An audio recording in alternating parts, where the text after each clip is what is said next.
ಮನುಷ್ಯನಿಗೆ ಬಹಳ ಸಂತಾಪವಾದಾಗ, ಕ್ರೋಧ ಆದಾಗ ಏನೇನೋ ಮಾತಾಡ್ತಾನೆ. ಆ ಮಾತಿಗೆ ಬಹಳ ಅರ್ಥ ಇರುವುದಿಲ್ಲ.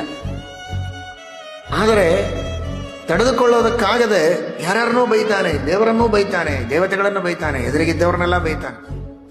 ತಪ್ಪು ತನ್ನದಿರುತ್ತೆ. ತನ್ನ ಹಣೆ ಬರಹ ಜನ್ಮಾಂತರದಲ್ಲಿ ಮಾಡಿದ ಕರ್ಮ, ಏನೋ ಒಂದು ದುಃಖವನ್ನು ಅನುಭವಿಸ್ತಾನೆ. ಅತ್ಯಂತ ಪ್ರೀತಿಯ ವ್ಯಕ್ತಿಗಳು ದೂರ ಆಗಿರ್ತಾರೆ, ಅವರನ್ನು ಅಗಲಿರ್ತಾನೆ. ಇವನನ್ನು ಅಗಲಿ ಅವರು ಹೋಗಿರ್ತಾರೆ.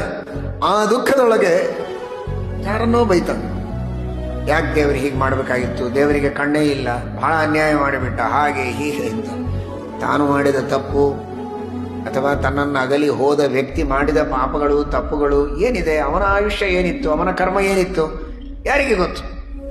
ಕರ್ಮಕ್ಕೆ ವಿರುದ್ಧವಾಗಿ ಎಂದಿಗೂ ದೇವರು ಮಾಡೋದಿಲ್ಲ. ಅವನವನ ಕರ್ಮ ಇದ್ದಷ್ಟೇ ಅವನ ಆಯುಷ್ಯಕ್ಕೆ ತಕ್ಕಷ್ಟು ಅವನು ಬದುಕಿರ್ತಾನೆ, ಅಷ್ಟು ಸುಖವನ್ನು ಅನುಭವಿಸ್ತಾನೆ.